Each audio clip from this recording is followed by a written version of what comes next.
I asked the Talking about Barack. Yeah. I asked the Blaze about 3 weeks ago. I said, I want to tell the stories that nobody is telling on Mitt Romney. Everybody is going in. And what started this was, what was the last thing they dug up? Oh, the cancer, that he caused cancer from somebody 8 years after he fired them. And he killed my wife. He wasn't even there when the guy lost his job either. So. Right. I mean, he had nothing to do with it. And I thought to myself, what is it? I mean, this guy is squeaky clean. If you're coming up with stuff like that, and the dog on the roof and the haircut that probably didn't happen according to the family, probably didn't happen in 1965, this guy is squeaky clean. So I asked my staff, go find the stuff on Romney, the good stuff. Because if there's no bad stuff, I'll bet you there's good stuff out there that nobody's telling the story on. Well, we went, and we went looking. And I will tell you that I don't think the Romney campaign, I don't know because I'm not a producer, but my impression is the Romney campaign wasn't really helpful on this, because I don't know if they even trust us, or, Romney is also the kind of guy that doesn't like to talk about all this stuff, but he should. You watch Friday's show. We brought in, 6 or 7 people that didn't know Mitt Romney, but whose lives have been changed by Mitt Romney. I think only one of them knew Mitt Romney. Life has changed because of him. There's a story of a guy in Boston. He runs a vet hospital. He tells the most compelling story I've ever heard about any politician, ever. It starts out the way normal politician stories start. Ted Kennedy was coming over to this vet hospital. He spent 30 minutes. The press was all there. He took a tour of the hospital. A couple of weeks later, Mitt Romney, who's running against him, comes in. He takes a tour of the hospital, but he says, can I see your books? And he goes into his office, and he sits with this hospital's books for 40 minutes. No press is around. He just wants to look at the ledger. He finishes, closes up the books, and he says, you run a very good place, very tight, very good. Then he takes a tour, and it's I think another hour of the tour. So he spent an hour and 40 minutes. And he's asking in-depth questions. The last question he asked, when the press is around, the last question he asked is, so what are you lacking? What do you need help with? The guy says, milk. He says, what do you mean, milk? He says, milk. The vets need milk. And Romney does a really awkward, joke where he says, well, maybe we should teach everybody here how to milk a cow. And the press is there. Click, click. And when he leaves, so the press comes up to the guy and says, did he just say that vets should be taught to milk cows? And he's like, and the guy who runs the place, who was on the show on Friday, was a little pissed. And he's like, yeah, I did. Was he joking? I don't really know. I mean, he's had a weird sense of humor. I don't know. And he was kind of pissed. So they run with this story, and it's all over Boston. Mitt Romney says veterans should have to milk cows. Romney calls him up the next morning. Now, here's where it gets good. Romney calls him up the next morning, and first of all, if that happens to me, I feel so stupid, and I probably want to avoid making the call to the guy and say, hey, I'm really sorry, man, I didn't mean that. I mean, it takes a lot to say, and otherwise you just, get past it, just move past it. He calls him up, and he says, hey, listen, man, I'm really sorry, I'm not asking for anything. I just want you to know it's my fault. I said it. I meant it as a joke, but it was really stupid of me. And now I brought dark things to your place, and you're doing such great work, and I'm really, really sorry. I'll try to help you with the milk. I'll see if there's things I can do to help you. I'm really sorry.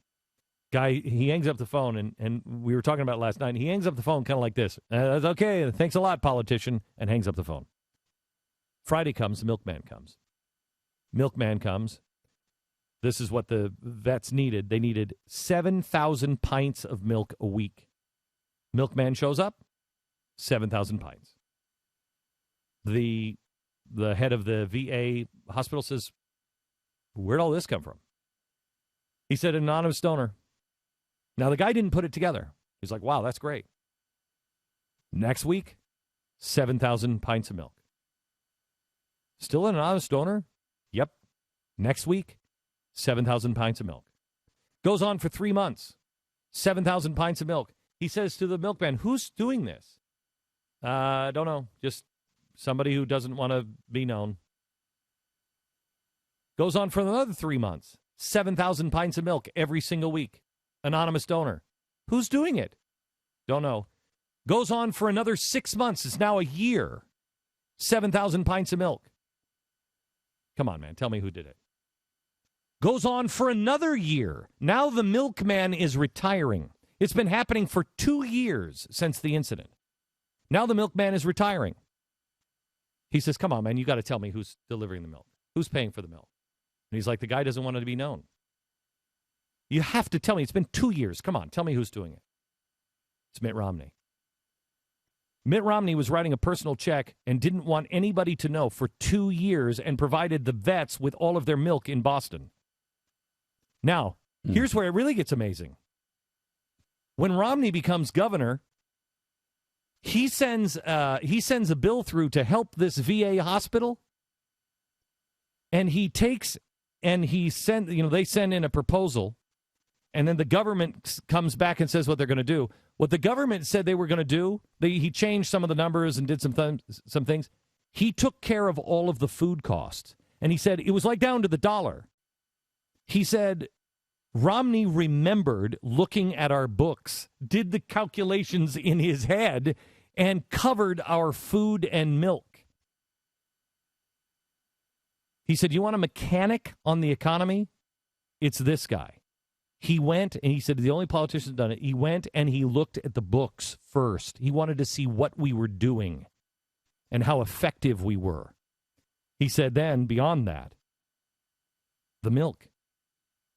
He did that, and he didn't want anything. He didn't want anyone to know. Said, anybody tell you this? Anybody cover this story? He said, no. The stories you'll hear on Friday are available. Our people found them, and we didn't send investigators. Nobody's going through anybody's garbage. We just started to look, and the stories we found, I'm telling you, I apologize to Mitt Romney and his family for being so blind and not seeing who he was. That does not mean I'm going to agree with all of his policies. But I am blind. I have been saying we need to find George Washington, a man of true character and honor and decency. When you watch the show on Friday, you will, I'm convinced, you will feel exactly the same way I do. How misguided have we been? How blind is our press? How treasonous is our press? That this stuff is out there, and this is only one show. I'll bet you I could do a week of these shows. This isn't like, okay, can we stretch this? This is all we could put in on one show. That's a lot like what Barack Obama did. He's got a brother in Kenya who lives in a mud hut on 75 cents a month, and he didn't do anything about it. Mm-hmm. But he didn't want anybody to know about that either, so he didn't talk about it. Wow, he didn't. He didn't step up. And... He also had an uncle who lives on the streets in, I think it was Cleveland, and destitute, homeless.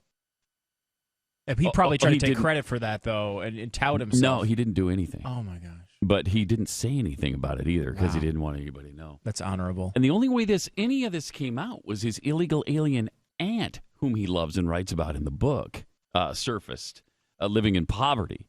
And he had done nothing for her, too.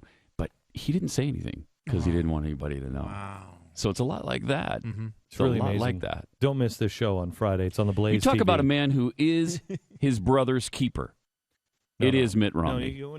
No. You won't believe the stories. You won't believe the stories of this guy. I didn't believe them. I felt like a worthless worm. I really felt like the least charitable, the least active. I mean, here's a guy who's doing all kinds of stuff, and there's a story that happened midnight. Somebody calls and says, need your help. He says, send your son over. Son comes over.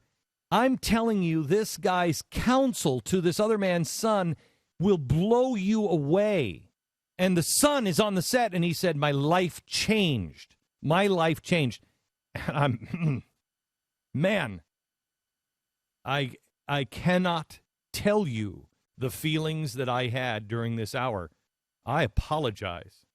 I apologize for being so blind. I expect politicians to be nothing but politicians.